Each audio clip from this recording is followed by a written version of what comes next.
Et bonjour à tous, j'espère que vous allez bien aujourd'hui. Aujourd'hui, on va parler de la deuxième grande partie du guide de vie Yoga News, le mental. On était sur le corps avec l'alimentation et le sport, maintenant on est sur le mental, la gestion des émotions, comment gérer son mental, son énergie intérieure et comment le travailler, comment le maîtriser et comment parfois le soigner s'il y en a besoin. Donc, vous retrouvez toutes les fiches à l'intérieur de mon guide de vie. Voilà. Et vous pouvez le trouver sur Amazon. Donc, on va commencer par le fait que, déjà, Ernest Holmes disait « Là où le mental va, l'énergie va. Where mind goes, energy flows. » Et vous êtes ce que vous mangez, comme disait Bria Savarin, mais vous êtes également ce que vous pensez. Si vous regardez tout autour de vous, ce tableau qui est là, pourquoi est-ce qu'il est là?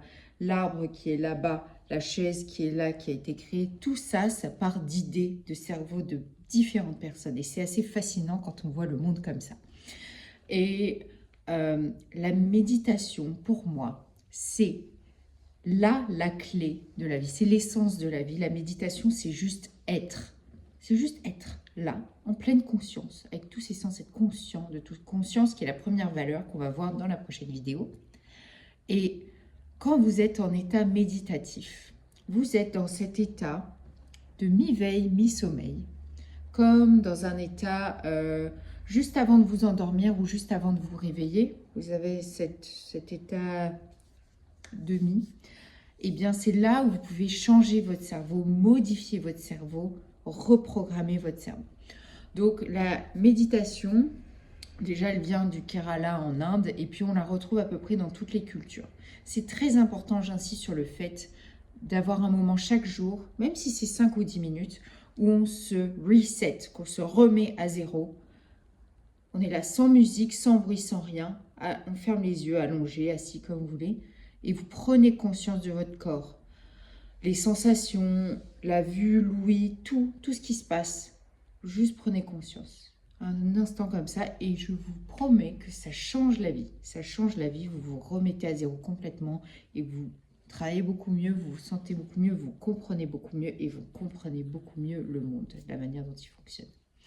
Et la méditation, ça aide énormément avec la confiance en soi parce que déjà quand on fait une pratique comme ça, ensuite on se sent vraiment bien, on a une stabilité, ça nous ancre, ça ouvre les chakras et ça laisse cette énergie, cet instinct de vie, cette intuition, ce chi, comme on appelle en Asie, qui laisse circuler du bas vers le haut, du haut vers le bas, qui est en vous, partout, qui n'est pas bloqué. Quand vous laissez circuler cette énergie, vous êtes beaucoup mieux ancré, stabilisé.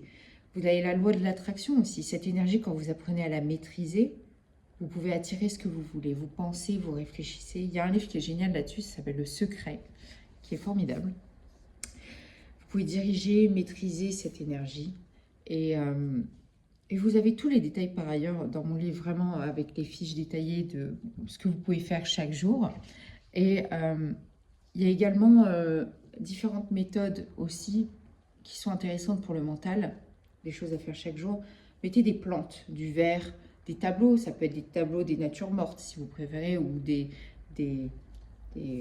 tableaux plutôt d'instant de vie, je ne sais pas. Vous pouvez mettre des objets qui vous donnent une énergie particulière, beaucoup de plantes, de l'eau autour de vous, ça aide énormément.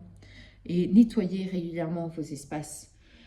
Agencez les meubles parce que vous allez vous sentir très très différent selon l'emplacement des objets chez vous. Et chaque jour, pratiquez ça. Essayez de faire ça, d'écrire aussi. Écrivez. Ça libère énormément. Même l'art, comme j'en parlais pour le corps, c'est très très bien, mais pour le mental également.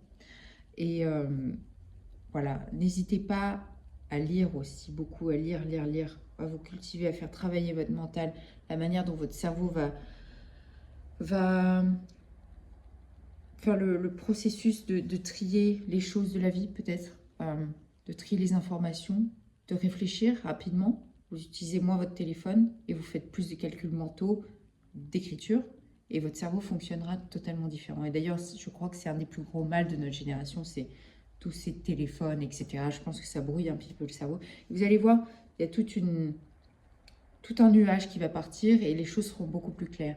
Voilà pour le mental. Si vous avez des questions, n'hésitez pas. Et je reviendrai sur ce sujet au cours d'une vidéo plus politique pour politiser un petit peu la chose et voir comment ça s'inscrit dans le contexte, dans la société. Au niveau des gouvernements, s'il y avait une activité comme ça, je pense que ça pourrait beaucoup aider à voir les choses plus objectivement et moins subjectivement. N'hésitez pas à me poser vos questions. Vos avis m'intéressent. Qu'est-ce que vous en pensez? Je vous souhaite une bonne journée. À bientôt.